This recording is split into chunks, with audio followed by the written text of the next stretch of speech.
सैयदना हज़रत उमर रज़ियल्लाहु अन्हु के पास हज़रत काब असदी रहमतुल्लाह अलैह तशरीफ़ फरमा थे। एक खतून आई और आकर कहने लगी, ए अमीरुल मोमिनीन, मेरा खावन बहुत नेक है, सारी रात तहज्जुद पढ़ता रहता है और सारा दिन रोज़ा रखता है। और यह कहकर खामोश हो गई। हज़रत उमर रज़ियल्लाहु अन्हु बड़े हैरान कि खतून क्या कहने आई है। इसने फिर यही बात दोहराई कि मेरा खावन बहुत नेक है, सारी रात तहज्जुद में गुजार देता है और सारा दिन रोज़ा रखता है। इस पर हज़रत काब रहमतुल्लाह अलैह बोले, ए अमीरुल मोमिनीन, इसने अपने खावन की बड़े अच्छे अंदाज में शिकायत की है। अमीरुल मोमिनीन ने पूछा, कैसे शिकायत की? जब वो सारी रात तहज्जुद पढ़ता रहेगा और सारा दिन रोज़ा रखेगा तो फिर बीवी को वक़्त कब देगा? तो वो कहने आई है कि मेरा खावन नेक तो है मगर मुझे वक़्त नहीं देता।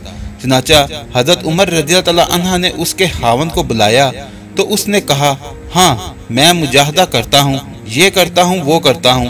हज़रत उमर रज़ियल्लाहु अन्हु ने हज़रत काब रहमतुल्लाह अलैह से कहा कि आप फैसला करें।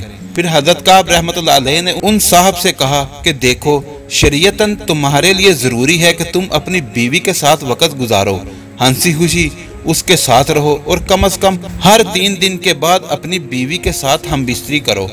खैर, वो मियाँ बीवी तो चले गए। तो हज़रत उमर रज़ियल्लाहु अन्हु ने आबी इब्ने काब रहमतुल्लाह अलैह से पूछा कि आपने ये शर्त क्यों लगाई कि हर 3 दिन के बाद बीवी से मिलाप करो? तो उन्होंने कहा, देखे, अल्लाह रब्बुल इज़्ज़त ने मर्द को ज़्यादा से ज़्यादा 4 शादियों की इजाज़त दी है। चुनांचे अगर 4 शादियाँ किसी की भी हों तो 3 दिन के बाद फिर बीवी का नंबर आता है।